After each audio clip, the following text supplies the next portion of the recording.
tardes, muy pero muy buenas tardes tengan ustedes, amigos, amigas.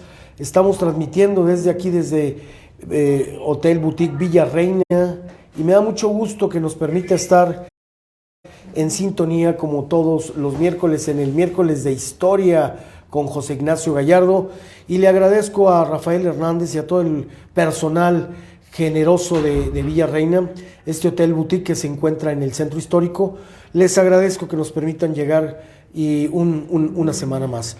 También agradezco a Alternativa FM 100.3 su generosidad para poder transmitir como todos los días de lunes a viernes en esta gran estación de radio. Mire, el día de hoy voy a tener dos invitados y vamos a hablar de historia, vamos a estar platicando de temas históricos importantes, y qué mejor que hacerlo con la cronista de la ciudad, Cecilia Ester Castañeda. Cecilia, muy buenas tardes. Muy buenas tardes. Y gracias por estar de nuevo aquí con nosotros. Gracias por la invitación. Pues antes que nada, Cecilia, tenemos dos temas muy interesantes que ahorita ya habíamos platicado de ellos, pero su opinión de lo que vivimos este pasado 8 de diciembre, tuvimos a bien conmemorar el 363 aniversario de esta bendita ciudad, y vimos muy activa, me da mucho gusto ver a nuestra cronista de la ciudad en los eventos en la mañana y luego a mediodía. Bueno, durante todo el día hubo mucha actividad. Qué bueno por eso. Qué bueno, Cecilia. ¿verdad? Qué bueno. ¿Qué opinión le merece, Cecilia? Me da mucho gusto que se estén creando nuevas formas de celebrar nuestra historia. Para mí fue una gran sorpresa enterarme de que se estaba preparando un desfile de las características de las que se dio el día 11, que fue domingo, y además que se preparara en otro lugar, en otra zona de la ciudad. Eso resultó novedoso y es importante, y está marcando una nueva tendencia más incluyente, ¿verdad? Que nos acerca a distintos segmentos poblacionales para que un año le quede más cerca a unas personas, otro año a otras, y eso creo que es interesante. Pero ver el entusiasmo de los participantes, todos los carros alegóricos, los burritos. Eso fue lo que me gustó más, Cecilia, ver desde días anteriores en las redes el júbilo, el entusiasmo con el que muchos estuvieron precisamente anunciando que iban a participar, Cecilia. El Juan Gabriel, lo vio con su saco tan característico. Todo el mundo recordamos ese saco así negro con flores que usó en uno de sus conciertos en Ciudad Juárez, uno de los que dio la X. Y ahí estaba alguien personificándolo. Muy parecido, por cierto, sí, Sí. Y claro que no podía faltar el Capi Noriega con Tintán. Y tantos personajes, Madero y demás, y las marching bands, ¿verdad?, que vinieron de otras partes del país. Eso le dio también mucho realce. Sí. Me comentan que este sería en todo caso, Cecilia Ester, el segundo, ¿no? El segundo, dijéramos, gran desfile, ¿no? Porque en el 300 aniversario parece ser que también se echó la casa por la ventana.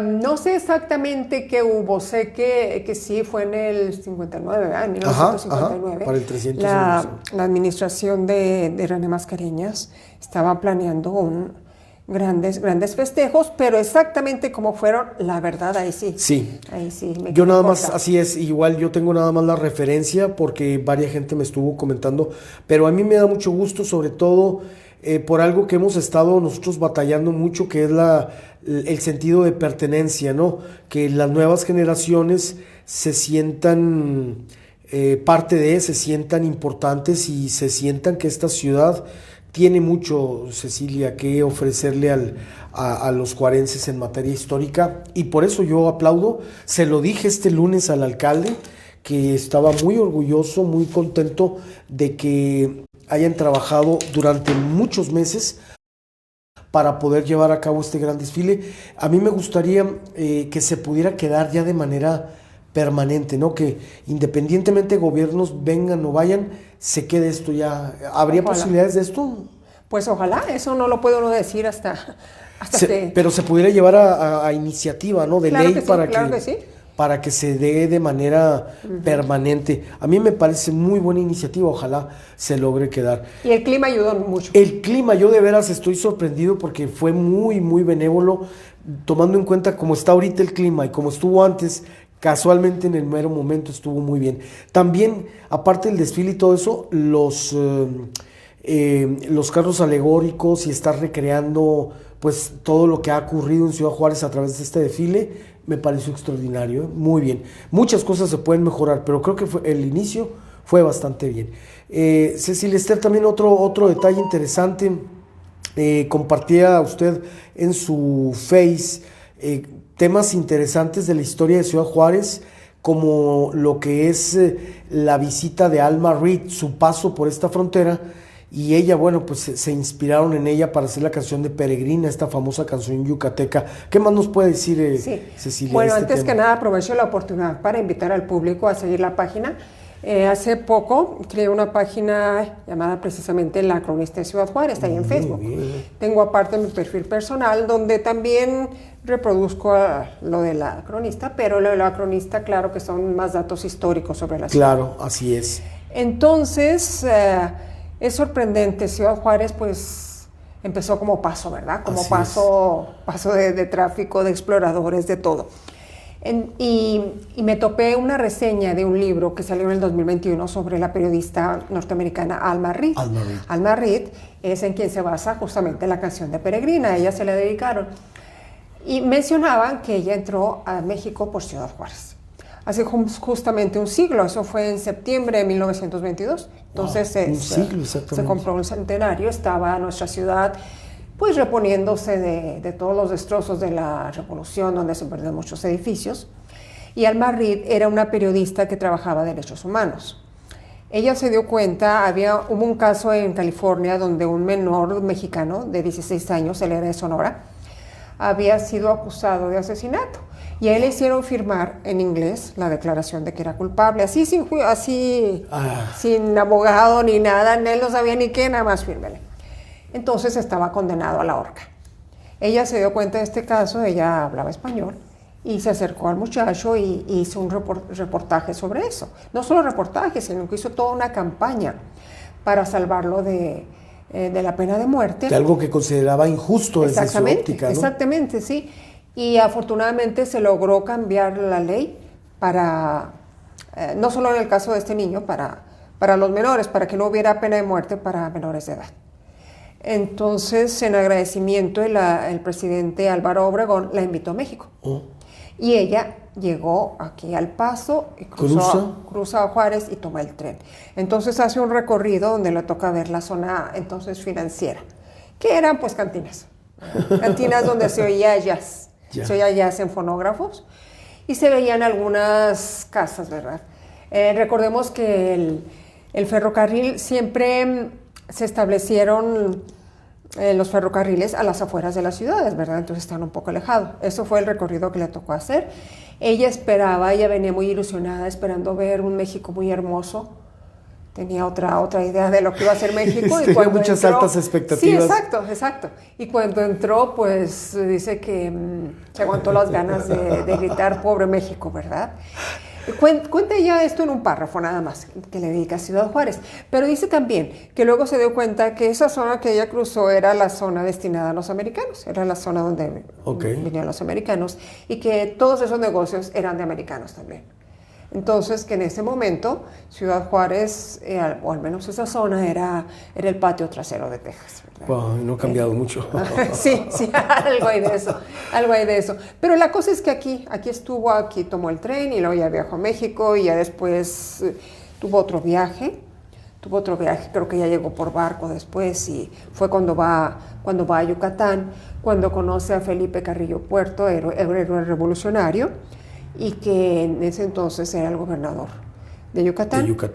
Ellos tienen un romance. Y Carrillo Puerto van en un carro con un poeta, y en ese momento en la plática, el poeta dice algo sobre ella, ¿verdad? Alguna frase halagüeña, y el general Carrillo Puerto le encarga que le escriba un poema, y le hacen una canción. Él le hace la letra y un músico que es Ricardo Palmorín, creo. Él es el encargado de la letra, que es la que conocemos como Peregrina, y se hace famosa ella. Ella y Carrillo Puerto se iban a casar, ¿verdad? De hecho, en California. A tal nivel llegó el romance que... Sí, Sí, exacto. Probablemente, creo yo, que eso tuvo que ver para que en Yucatán se aprobara el divorcio en esa época. Ya. Era un estado muy progresista. Ahí fue también el primer voto de la mujer en el país. Y fue precisamente la hermana de Carrillo Puerto la encargada. Justamente ahorita está una convocatoria para el premio, no recuerdo el nombre de la hermana, el nombre de la hermana a las mujeres que luchan por la igualdad de género. Es un premio a nivel nacional. Entonces, en esa época tienen ellos un romance. Ella vuelve a California, está preparando su ajuar. En ese entonces cambian el ambiente político en México y a Carrillo Puerto y a varios de sus hermanos, a su grupo, los fusilan. Y luego, después ella vuelve a México, ella se queda en México. Esta historia es interesantísima y bueno, nos la recrea la cronista de la ciudad en esta tarde, en el marco precisamente de su visita a este miércoles histórico. Cecilia, déjeme darle la bienvenida al maestro Gerardo Hernández, exdiputado y también miembro del equipo de historiadores y analistas en La Mira. Buenas tardes, maestro. Buenas tardes, Nacho. Buenas tardes a la cronista de la ciudad. A la cronista de la ciudad, perdón. Y buenas tardes a todo tu auditorio. Gerardo Hernández, bueno, antes de entrar con temas, tu opinión respecto de este aniversario 363 y la importancia de Juárez en la historia, maestro. Estamos a unos cuantos pasos de un lugar en donde tú coadyuvaste para que el Congreso del Estado lo adquiriera y bueno, pues la huella de Benito Juárez está a unos cuantos metros de donde la cronista de la ciudad y tu servidor nos encontramos. Qué importante sería rescatar, y yo creo que esa debería ser, maestro, una de nuestras metas, de nuestros propósitos en el 2023. Adelante, Gerardo. Mira, Nacho, en una ciudad con tanta migración como la ha tenido Juárez en el transcurso de la historia, una ciudad que siempre nos ha recibido con los brazos abiertos, no solamente el presidente de la República en aquella gira histórica de Benito Juárez, ¿no? Por eso el lema de nuestra ciudad, ¿no? En refugios de la libertad y custodio de la República. Yo creo que esta ciudad lo que nos ha faltado mucho, no nomás a esta generación, sino a la anterior y ojalá que fomentáramos a la que sigue, fomentáramos pues el orgullo de pertenencia de esta gran frontera, de esta gran cuenca binacional, Paso del Norte, de este gran ciudad con esta pujanza que nos ha mostrado a través de la historia y que desafortunadamente pues hemos cometido muchos errores a través de los años. Y yo no quisiera ser pesimista en este aniversario, pero sí creo que nos ha faltado inculcar en nuestras nuevas generaciones ese orgullo de pertenencia, le ha faltado a nuestra autoridad impulsar más la historia de Ciudad Juárez, no solamente a través, Nacho, yo creo que la regionalización de la historia a través de la escuela formal debiera ser uno de los factores primordiales para poder sacar a Ciudad Juárez. Yo no alcanzo a comprender por qué Ciudad Juárez en los años de los 60, en la década de los 60, tenía más industria nacional que la que hoy tenemos, Nacho. Yo obviamente no menosprecio bajo ninguna circunstancia el hecho que ahorita seamos una gran ciudad maquiladora, pero sí creo que al menos a mí me hace reflexionar por qué Ciudad Juárez tenía aceiteras, tenía despepitadores de algodón, tenía vidrieras, tenía una fábrica de cerveza propia, tenía 2 destilerías de whisky que eran de las únicas de América Latina, tenía pues mucha más industria nacional que si la hemos seguido fomentando. Si no hemos puesto nuestra mira en otro lado, Nacho, ahorita seríamos potencialmente otro Monterrey. Claro. No, Maestro, no quizás esa escala, Nacho. claro, claro. O Quizás, quién sabe, pero sí a lo estaríamos, mejor y sí, maestro. Oye, o a lo mejor y sí, pero creo por que nuestra ubicación. así es. Maestro, sin embargo, creo que ese desfile es un buen parteaguas. Creo que es el esfuerzo el que debemos de aquilatar y de mejorar. Si pudimos observar bien el desfile, había episodios que fueron narrados en este desfile, ¿no? Uh-huh. Que hablaba de un Benito Juárez, que hablaba de la revolución, que hablaba, etcétera. Entonces, a mí me parece que se hizo un buen esfuerzo. Claro, todo es perfectible. Yo creo que el año que entra se puede mejorar, pero creo que Cruz Pérez Cuellar y la administración hizo un intento muy válido. Y es el que quiero yo seguir empujando y perfeccionando el próximo año, porque claro, tenemos que seguir difundiendo claro la historia. Por eso, maestro, es este esfuerzo que hacemos los miércoles. Agradezco mucho al empresario Rafael Hernández que nos dé su gentileza de estar aquí transmitiendo en la historia. Hoy nos acompaña la cronista de la ciudad, nos acompañas de manera frecuente tú. Ahorita, mire, está con nosotros Daniel de la Casa de Adobe, Daniel García, Daniel Leonardo García de la Casa de Adobe, que hace la pregunta, ¿Elvira Carrillo Puerto?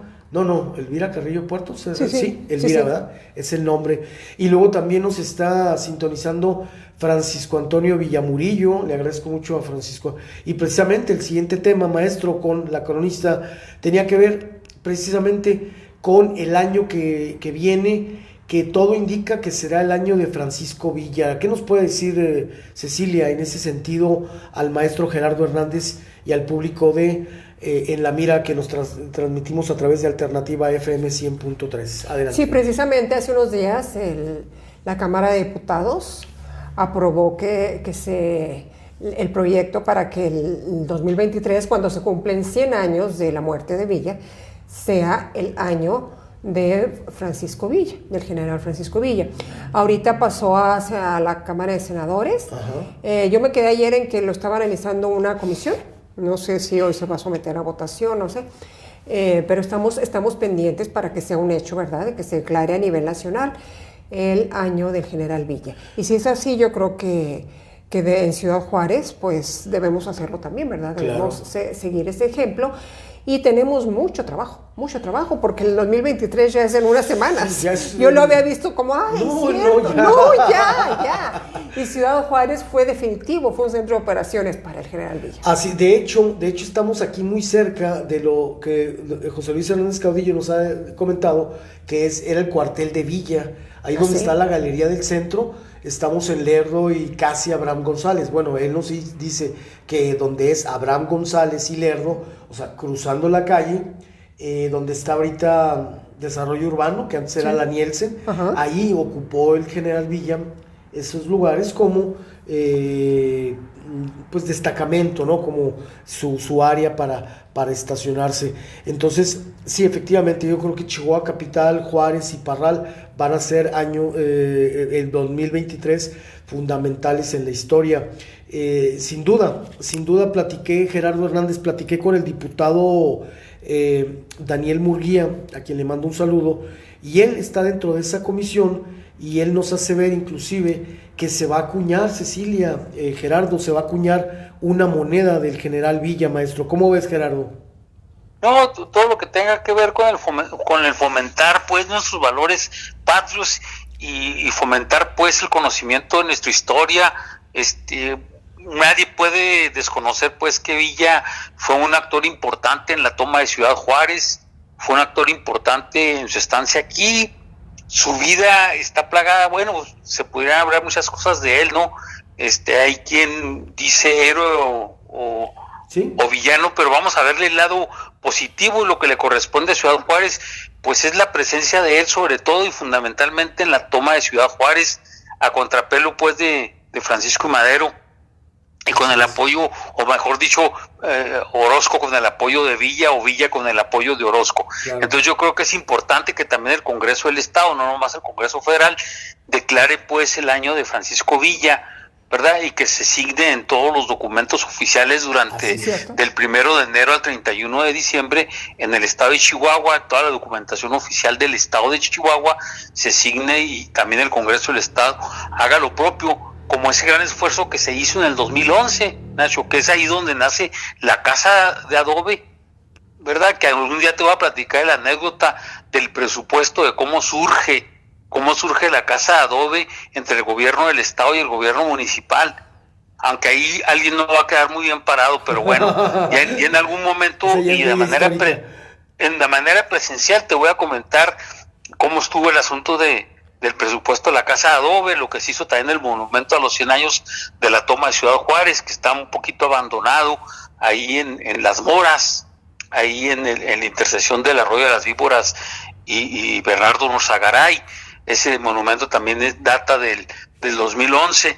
Entonces, como ese esfuerzo, hay que seguir haciendo muchos otros esfuerzos. Hay que sacar del abandono esa propiedad que tú decías que no tiene que ver nada con la revolución, pero tiene que ver con la estancia de Benito Juárez, que está ahí en la Internacional y Mejía. Sí. Nacho, esa propiedad es del gobierno del estado, también se adquirió entre 2011 y 2012, está adquirida, está escriturada a gobierno del estado y no se ha hecho nada, al contrario, se está cada vez cayendo más. Entonces es importante, me parece extraordinario que se acuñe esa moneda, me parece extraordinario que sea el año de Villa a los 100 años de su fallecimiento, y me parece importante que el Congreso del Estado asuma lo propio, así como lo está haciendo el Congreso Federal. Bien, déjenme hacer nada más una pausa para comentarles que Alternativa FM 100.3 tiene, Cecilia, dos grandes propuestas para que la gente escuche radio este próximo fin de semana, estos días decembrinos. Tenemos el cuento de Navidad por Mario Iván Martínez, que acaba de estar precisamente, y le envío un saludo muy afectuoso al maestro Mendoza por ese excelente trabajo que hicieron desde el IPACULT, y el festival de teatro pues fue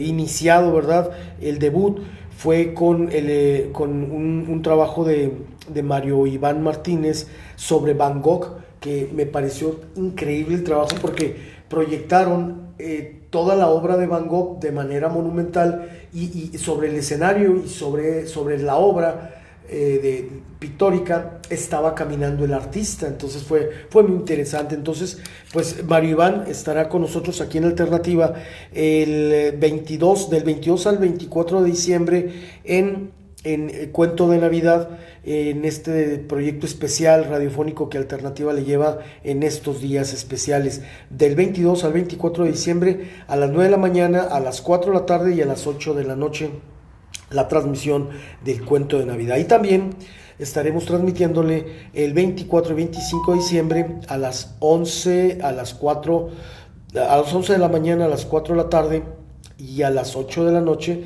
la historia del nacimiento de Jesús. Dos grandes cuentos, dos grandes historias que no se pueden perder aquí en Alternativa FM 100.3. Y también Gerardo, el día de hoy comentaba con Cecilia Ester Castañeda que en sus efemérides que ella nos comparte desde su espacio La Cronista de Juárez, pues también nos comparte los 31 años de la muerte de José Gabilondo Soler Cricri, que también, Cecilia, es un referente en la historia, en la cultura y en el crecimiento, en la infancia de muchos de mis abuelos y de mis padres. Entonces, alguien muy importante en la cultura mexicana, Cricri. Definitivamente, creo que no ha habido nadie como él que haya sabido llegar a la infancia de esa manera, que tenga tal volumen de producción, sí, de tal variedad. Habla mucho de la naturaleza, eso se adelantó a su tiempo definitivamente.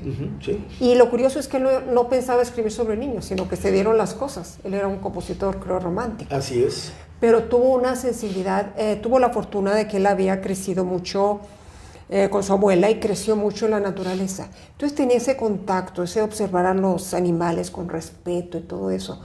Que lo traslada, ¿no? Lo traslada a sus músicas, a sus letras. Ajá.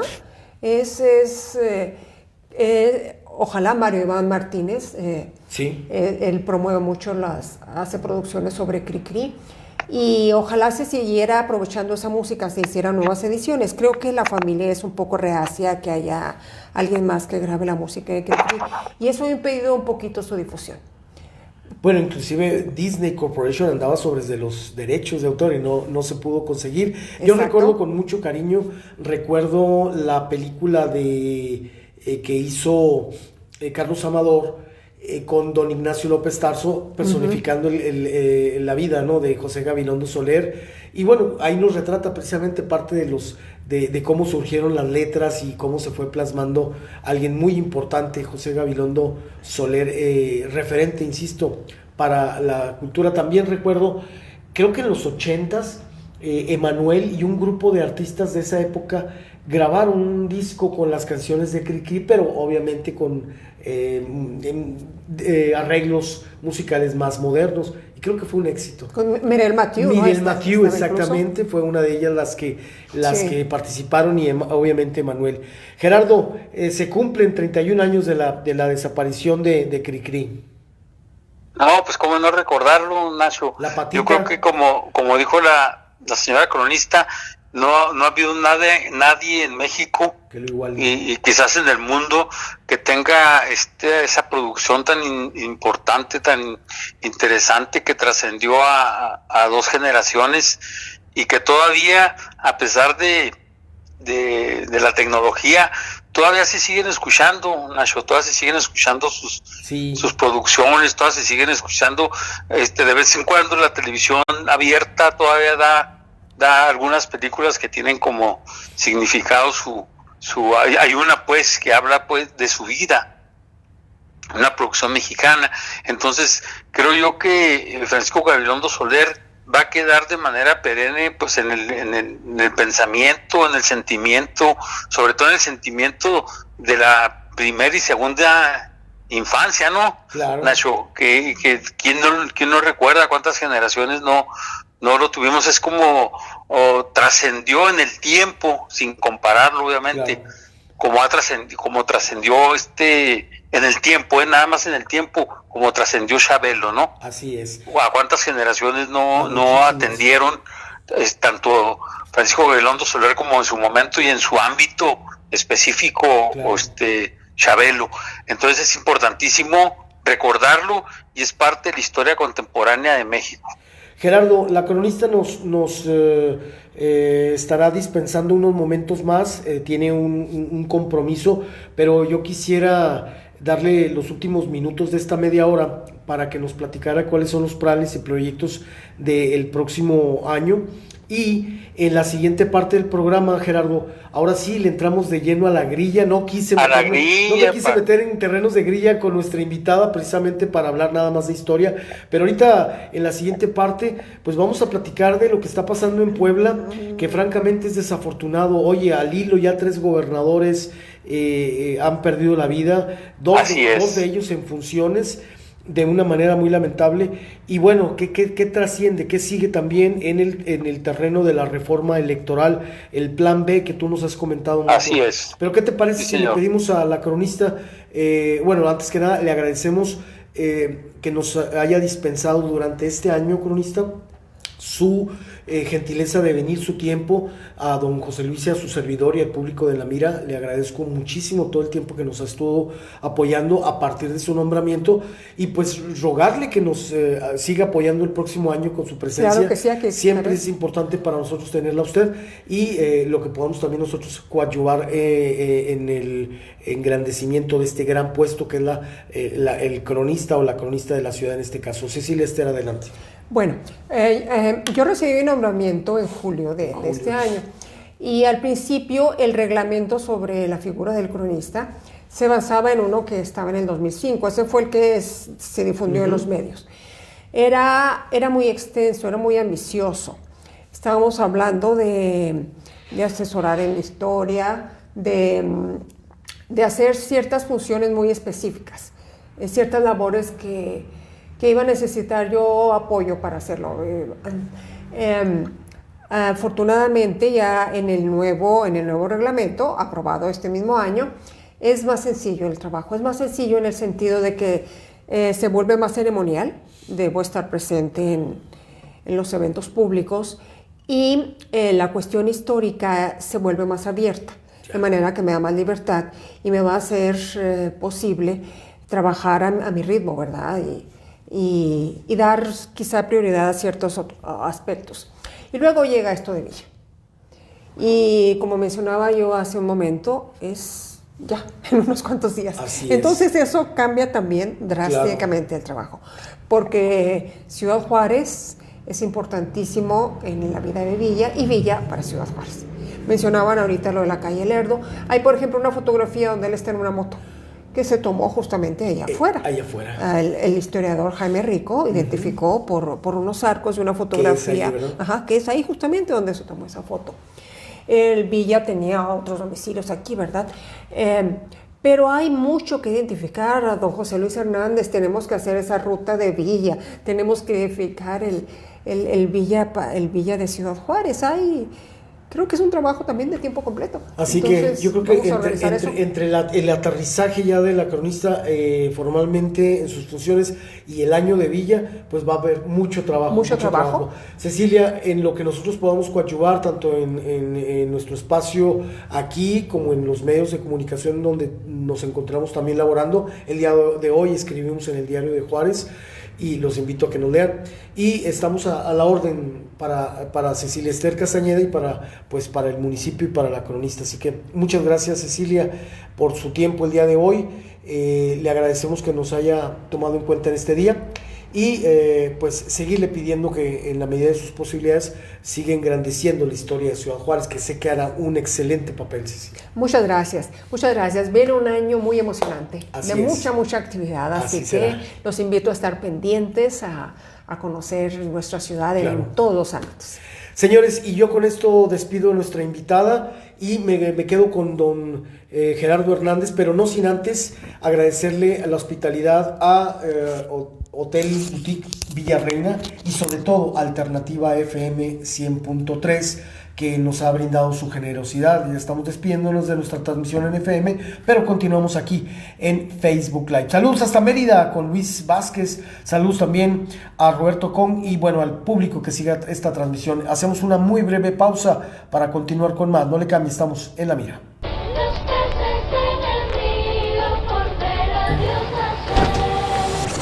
El día está para unos compas y una botana, lista que no falte nada, viene la helada, vayámonos por un delicio, que ya se me está haciendo vicio, yeah. ¿Qué te traigo? Del río. Dile que la fiesta no termina. Del río. Aquí hay uno a la vuelta de la esquina. Del río. Trae contenta toda mi familia. Del río. Del río en tu camino, yeah.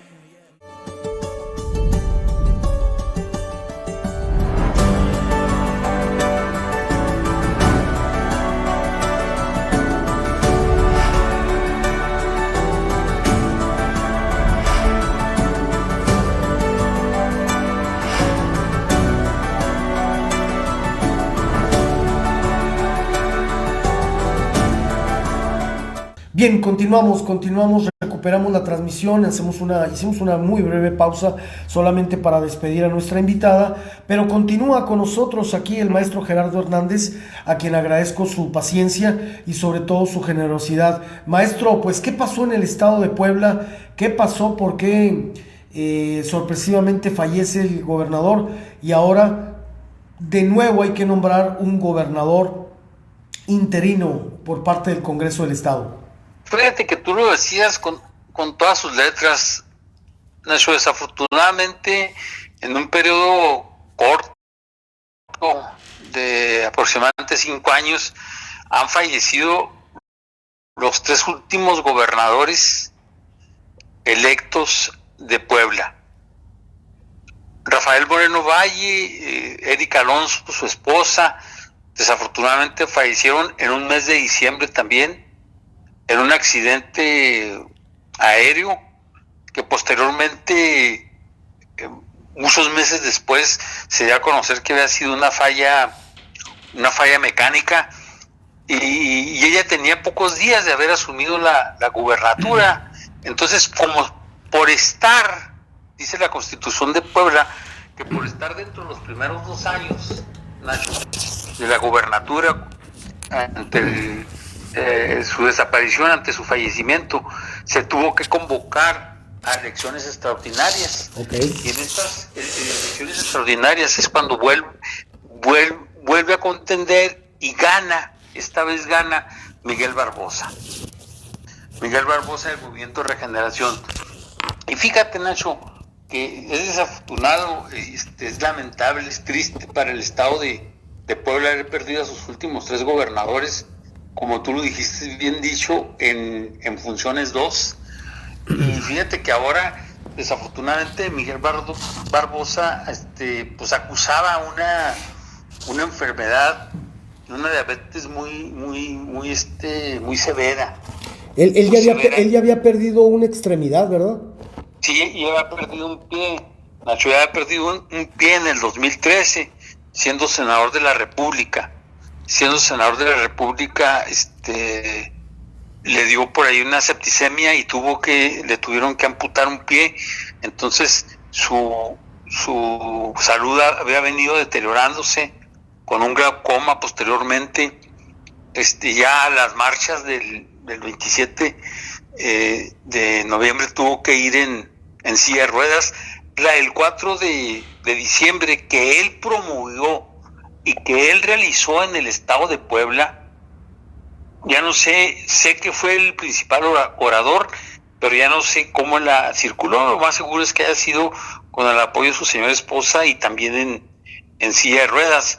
Y desafortunadamente, bueno, pues se vino su agravamiento este lunes próximo pasado, su internamiento en la misma ciudad de Puebla, y posteriormente su traslado a la Ciudad de México, donde desafortunadamente fallece. Ahorita pues están en pleno día de las honras fúnebres, pero te quiero decir, o mejor dicho, lo están velando. Te quiero decir que qué es lo que sigue para Puebla. Pues lo que sigue es que se haga, que la Secretaría General de Gobierno se haga cargo del despacho, se haga cargo del despacho y que se empiece a librar, tenemos que decirlo con todas sus letras, que se empiece a librar una batalla política, Nacho, porque como su desaparición, su fallecimiento, se da no en los primeros 2 años, como fue el caso de Eric Alonso, sino fue en los últimos 2 años, que es el caso de Miguel Barbosa, en paz descanse. Entonces ahora, Nacho, ya no se procede a convocar a elecciones extraordinarias, se procede a que el Congreso del Estado nombre a un sustituto. Pero déjame decirte, Nacho, que al interior de Morena hay 2 grandes grupos, que es Alejandro Armenta, quien preside ahorita el Senado de la República, el senador de la República poblano, con grupo afín a Ricardo Monreal. Pero por otro lado está Ignacio Mier, que es otro gran grupo, que por cierto nunca se llevó con Miguel Barbosa. Está Ignacio Mier, que es el coordinador de la fracción parlamentaria mayoritaria de la Cámara de los Diputados. Y entonces estos 2 grupos, o sea, no se necesita ser adivino, ni se necesita ser un excelente politólogo, ni un gran analista para saber que estos 2 grupos se van a enfrentar, porque estos 2 grupos desde ya se estaban disputando la sucesión de quién había de suceder, claro, dentro de 2 años a Miguel Barbosa. Entonces ahora si aspiran a suceder este sexenio, pues claro que aspiran también, Nacho, a dejar a alguien, claro, en la sustitución, porque ese alguien le allanaría el camino. Si es de Ignacio Mier del equipo, pues sí, le allanaría el camino a Ignacio Mier. Si es de Alejandro Armenta del Senado de la República, a Alejandro Armenta y a su equipo, a su grupo al que pertenece, que es Ricardo Monreal, que ese es otro tema, Nacho. Entonces, sí se le han visto complicado desde el punto de vista político los poblanos los últimos 5 años, Nacho, con esas 3 desafortunadas desapariciones. Yo te quiero decir que vi en redes memes muy lamentables. Sí, yo muy, también. Muy lamentables, donde todavía sigue ahí para algunas gentes estaba que hay una huella de que algo tuvo que ver Miguel Barbosa con la desaparición de Ovalle Moreno y de Eric Alonso y todavía haciendo memes y cosas así por el estilo, otras gentes defendiendo ya en post-mortem la figura de Miguel Barbosa, pero sí, yo creo que esos memes ya son totalmente innecesarios. Sí, sobre Nacho. todo porque ya estamos hablando de una persona que pues no pudiera defenderse en un momento dado. Pudiera defenderse y su familia ahorita están enfocados en otros asuntos como para estar tratando de defenderlo. Yo creo que también el gabinete del propio Miguel Barbosa, pues ahorita deben de estar, si me permites el término, destanteados. No saben quién viene, no saben si los va a ratificar, no saben qué procede. Y yo creo que esas expresiones a través de los memes pues fueron muy lamentables ya, por muy convencidos que estén de que haya sido, bueno, lo oficial, lo que dio a conocer la Secretaría de Comunicaciones, Infraestructura y Transportes, es que fue un accidente, el de Ovalle Moreno y el de Eric Alonso. Entonces yo creo que ahí no tiene ya vuelta de hoja y deberán de omitir todos esos memes. Así es. Maestro, vámonos con el tema que también muy interesante de tu parte, que es la reforma electoral en el plan B del presidente de la República. Muy desasiado el trabajo legislativo en comisiones, maestro. Sí, fíjate, Nacho, que bueno, finalmente no entró la reforma electoral constitucional que quería el presidente de la República, aplicó su plan B, nada más para dimensionar el plan B, Nacho, nada más para dimensionarlo. Estás hablando de poco más de 450 artículos, ¿sí?, que fueron modificados en 5 leyes. En 5 leyes y una ley nueva. Una ley nueva que abrogó a la anterior, que es la Ley General de los Medios de Impugnación en materia electoral.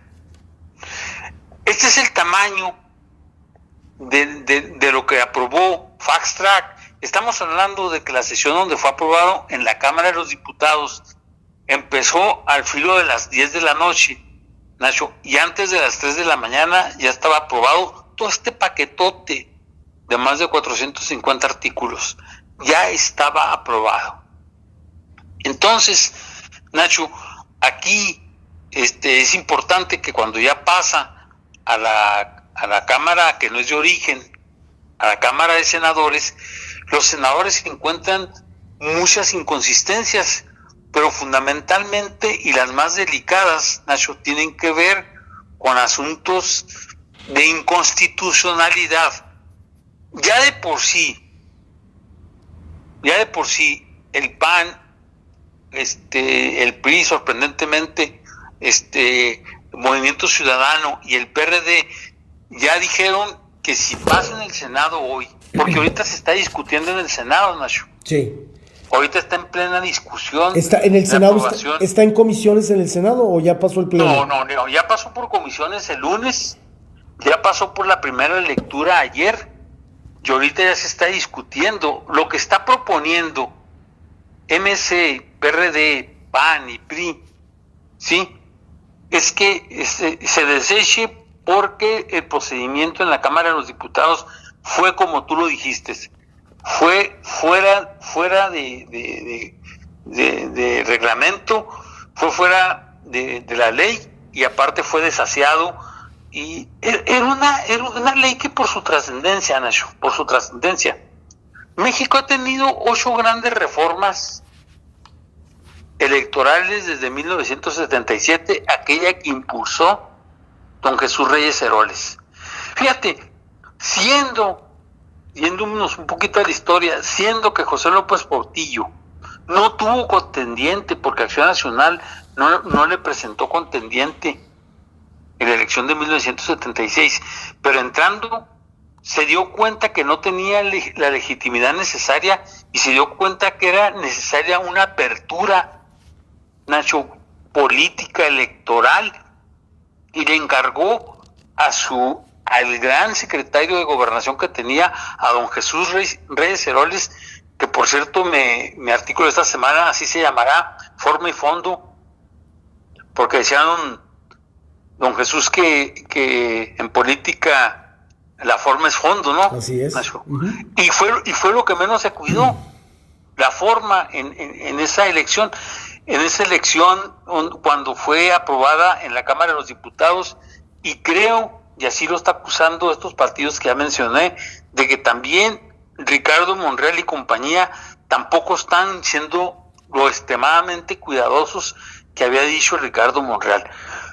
Todo el mundo entendemos que políticamente Ricardo Monreal está contra la espada y la pared, porque si no lo aprueba de por sí, ya tiene medio pie fuera ya de está, Morena. Ya está muy deteriorada la relación de líder del Senado con el presidente. En pésimas condiciones. Totalmente. Pero fíjate, para dimensionar también, Nacho, ¿qué implica esta reforma electoral? Te voy a dar algunos datos nada más. Es imposible dártelos todos porque son 450 artículos. Nada más algunos datos, Nacho. Se habla de que se le estaría retirando, con esto que después mencionaré, pero ahorita en términos brutos, se le estaría retirando, estaría dejando de ejercer el año que entra entre 3.500 y 3.600 millones de pesos el INE. Es decir, habría que ver si esto es austeridad o austericidio. Pero, Nacho, estos 3.500, 3.600 se van a elevar a 5.000, 5.100 millones, porque también le vas a quitar recursos a las OPLES, es a los organismos electorales locales que están en los estados, a los 32. Pero también le vas a quitar recursos al Tribunal Electoral del Poder Judicial de la Federación. Entonces estás hablando que más o menos en esta austeridad republicana en la que estamos viviendo, se estarían ahorrando más o menos 5.200 millones de pesos. No está mal, Nacho. Pero déjame decirte, Nacho, lo grave de todo esto. Se compactan, Nacho, este verbo no hay que olvidarlo.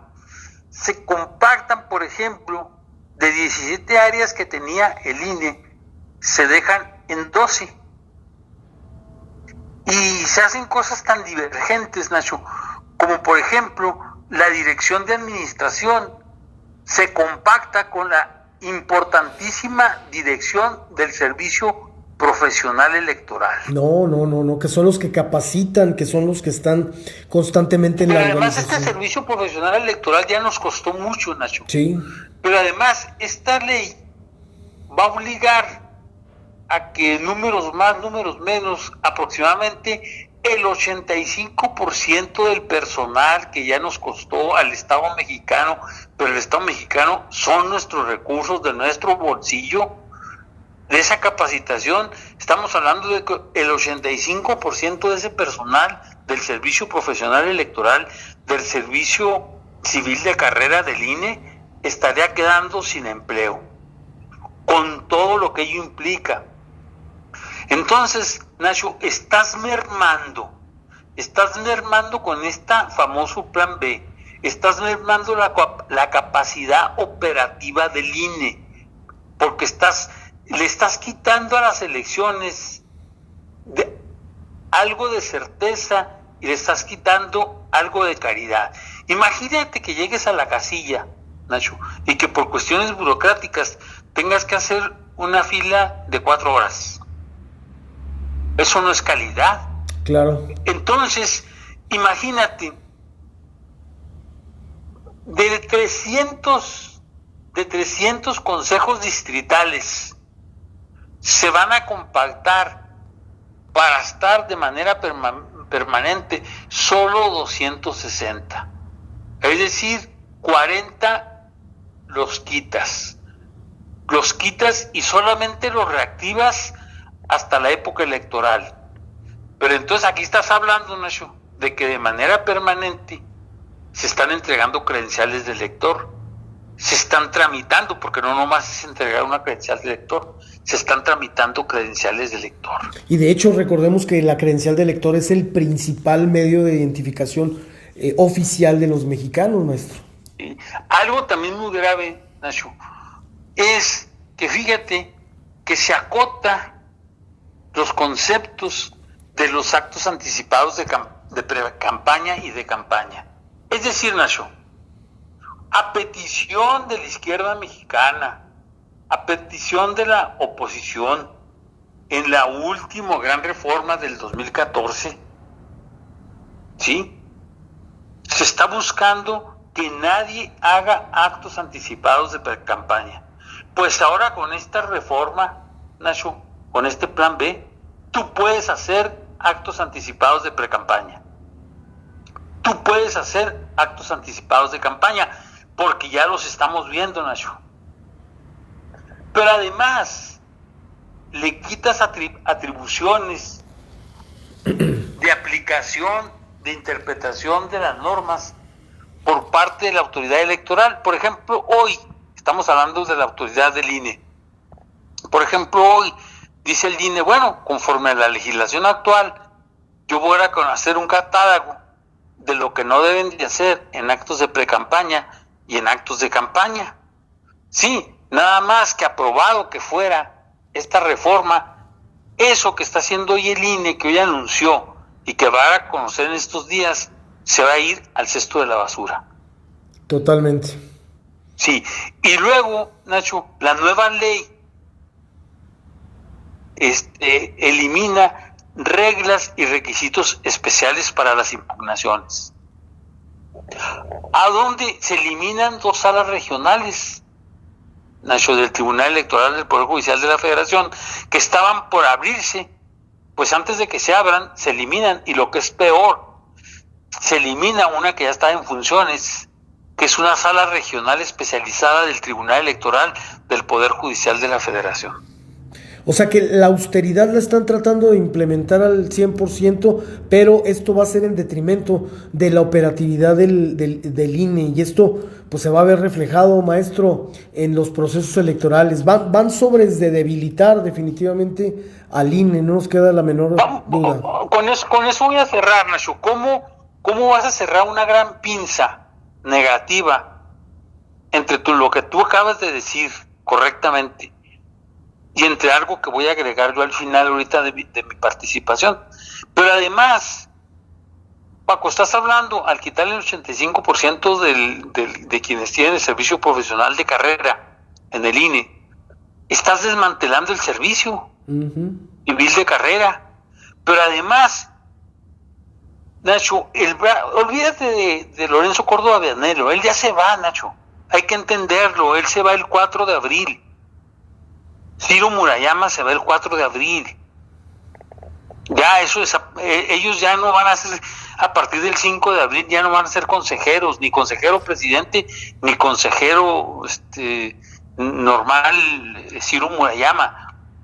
Pero debilitas al mismísimo INE porque le quitas su brazo operativo, Nacho. Es decir, desapareces la Junta General Ejecutiva, que es a través del cual el INE ejecuta todas las operaciones y todos los mandatos del Consejo General.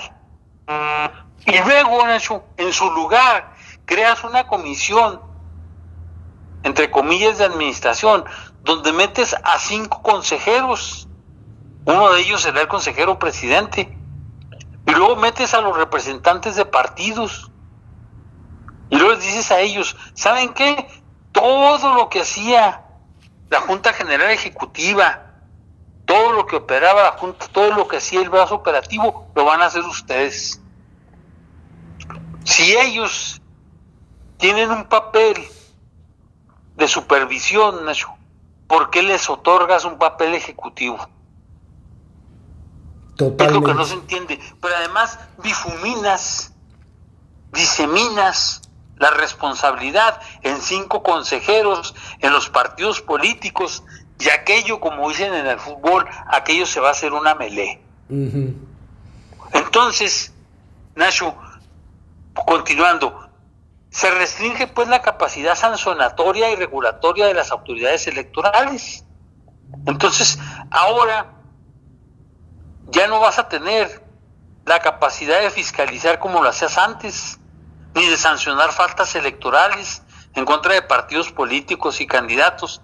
Si tú te fijas, es una ley que entra en términos de laxitud, es decir, en términos de permisividad. Entonces, ¿qué hará la falta de sanciones, Nacho? Pues generará impunidad, generará elecciones sin piso parejo, porque ahorita concluiremos con eso.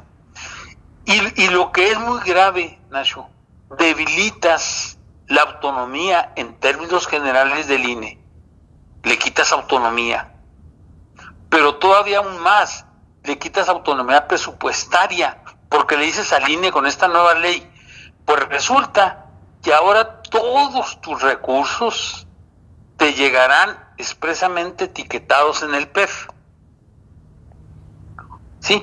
Que es el presupuesto de egresos de la Federación.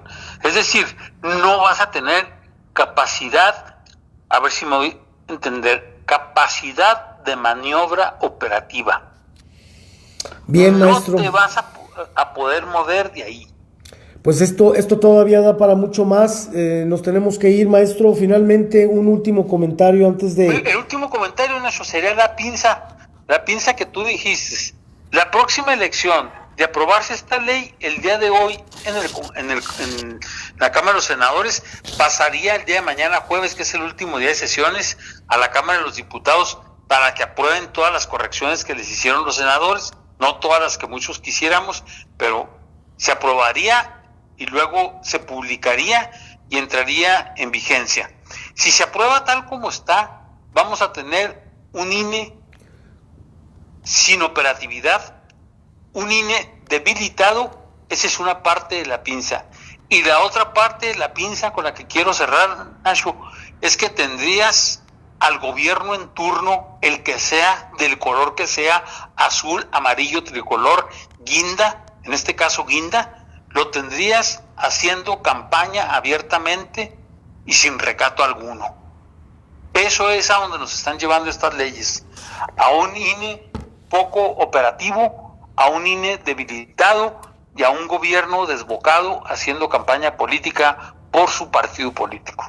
Gerardo Hernández, muchas gracias, maestro, por su participación en esta tarde. Gracias a José Luis Rodríguez, a José Anaya, a José Fernando Sánchez, a Patricia González Calderón, al periodista Luis Carlos Ortega, al historiador Miguel Ángel Verumen. Gracias, Miguel Ángel. Saludos también a Alberto Reyes Rojas. Saludos a Francisco Antonio Villamurillo, a Perlita Cisneros, a Montserrat Delgado, a Rogelio Loya, nuestro recaudador de rentas, a Carlos Yates, un saludo, Charlie Yates, y a Gualberto Goldstein, a Roberto Kong también le mando un fuerte abrazo al presidente de la Asociación de Hoteles y Moteles aquí en Ciudad Juárez, bueno, pues a toda la gente que se siga en esta transmisión, y recuerde que más tarde usted puede volver a repasar lo que se comentó en este programa a través de nuestro canal En la Mira con Nacho Gallardo a través de YouTube.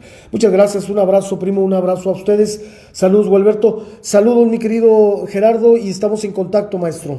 Gracias, que estés bien. Buena tarde a todo tu auditorio. Una buena tarde, señores, y con esto nos despedimos. Muchas gracias a nuestros patrocinadores, gracias a la Universidad Autónoma de Ciudad Juárez, que les seguimos informando que, bueno, la UACJ hasta el día de hoy estuvo recibiendo los juguetes no bélicos y juguetes nuevos, ¿verdad?